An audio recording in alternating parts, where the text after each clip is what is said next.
I am Victor Huerta, and on today's real estate show, are you a home seller thinking about selling your house in today's housing market? Well, I'm going to give you the overall synopsis of what's happening in our current Phoenix housing market for August of 2019. That is right, I keep it current, August of 2019. So if you're a home seller thinking about selling your house, you might want to watch this video. Hey, welcome back, my friends. Don't forget to click that subscribe button. Click that bell to get notified when we drop our latest video. Now, if you're a home seller looking to sell your house in our market today, in the Phoenix housing market today, August of 2019, I'm gonna get into some statistics. I'm gonna share with you my whiteboard. So let's get it right into the data. No more BS. Let's get right into it. Okay, folks, so here we are with the whiteboard. This is the Crawford report that Tina Tambor from ASU, they actually report this out. I grabbed this content. What I'm seeing on the streets, I compare it to this, and it's actually really accurate. So if you're a home seller, you'll see that, supply plummets, fewer sellers want to sell. And the reason why is because if you're gonna put your house in our market for sale, you have to know where you're gonna go. Because if your house shows well, is priced right, it is upgraded, you're going to get multiple offers, and you're going to have to be mindful making that sound decision. You're going to be out of your house within 30 to 45 days. So you need to find somewhere to move.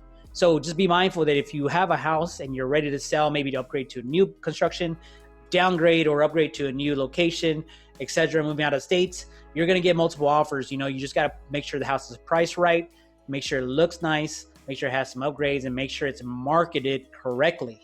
Okay, so you can see here, July was the lowest month for brand new listings. I'm gonna highlight this real quick for you. Now we have, since 2001, holy smokes, 2001. So we have a supply issue. So if you're a seller, you have the advantage right now. So when I mean 2 months supply issue, that means that, hey, if no more houses came on the market at all for sale, everything would sell out in 2 months. People wouldn't have no homes to buy, probably nowhere to rent because there's hard to find a rental as well. So if you're a seller, you do have the advantage right now. Okay, guys, so I can actually speak about the population growth here. I mean, it is crazy as far as the population growth today is 50% larger. Let me give you like a little scenario or synopsis. One buyer came from LA to Phoenix. My other buyer came from LA to Las Vegas to Phoenix. My other home buyer came from LA to Levine. My other home buyer came from Portland to Gilbert. My other home buyer just came in from Texas to Gilbert as well. So you can see they're all out-of-state buyers. They're finding me on YouTube. Previous relationships, they have left the state. They're coming back to work in the corporate world for new corporations, etc. But some of them are just from YouTube. I've seen these videos like you're seeing this one.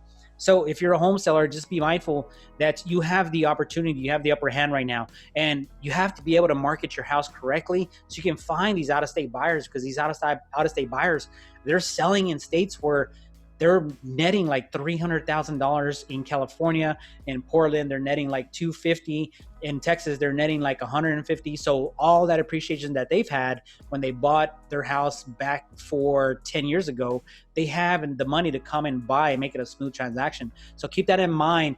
Be mindful that your marketing on how to sell your house is very crucial and very key on who you hire as your real estate agent. So I'm just putting that out there. Okay, so let's get into the appreciation. Okay, despite the frenzy of the markets, let's check this out. The appreciation is 6.4% in sales between 225 to 500,000, and those are clocking about 3.5 to 4%. So the overall appreciation is 6.4%, and look at the appreciation for this price range. Okay, take a look at that. 225 to 500,000, they're clocking 3.5 to 4% appreciation. And you're probably wondering, like, how can that be? Well, the crash. Remember the crash back in the day? Well, look at this. Appraisers remain conservative on their evaluations, okay? And I'm going to talk about this one right now. Is our home buyer who's coming from Vegas to Santan, that house appraised for $8,900 short of the asking price. That's right, $8,900 short. The seller was shocked. The selling agent was shocked. I was shocked. The home buyer was shocked. They were like, how can that be? because the appraiser was looking in the subdivision, did the 1 mile radius, and he was like, hey, this house just had new tile installed. It really hasn't had that much upgrades. So how can I give you the price that you want between the seller's price that you want, okay? Even though you're giving a little bit of seller concessions, said the house is not worth what you think it's worth, okay? That property went in and out of contract a couple times before we got there, and we went under contract on that property, and then the appraisal came back low. It's a good thing for the buyer because they got a huge discount, okay? But they're being conservative, and that's just a perfect example of what appraisers are doing. Is they're not pushing the market up so it can crash. So be mindful as a seller is you may think your house is worth X, but it's really going to be worth Y.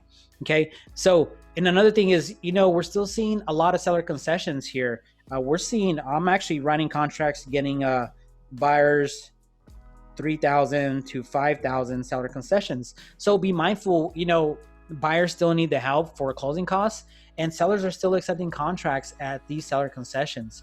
So just be mindful when you put your house on the market. You're probably going to get some offers that need seller concessions, and they're probably going to get some offers that don't. But just be mindful that if you do see this $3,000 to $5,000 of closing costs needed and help needed by a buyer, don't be too shocked. It's still happening in our current market right now. Okay, once again, I am Victor Huerta, local real estate agent in the Valley. Please click that subscribe button, click that bell to get notified when we drop our next video. Like I said, we're just bringing you some great value and great content of home buyer, home seller tips, and some investment tips as well. Hope to see you on the next video. I hope you enjoyed this seller's portion of the video. So you got the overall synopsis of August 2019 video. You got the overall synopsis of the home buyer section video. And now you got the overall synopsis of the home seller video. I don't know who else is breaking this down for you so you can make a better decision when you're thinking about buying, selling, or investing in the Valley of the Sun. But it is my duty and my job to help you make that decision. Once again, Victor Huerta, your local Phoenix real estate agent. We'll see you on the next video.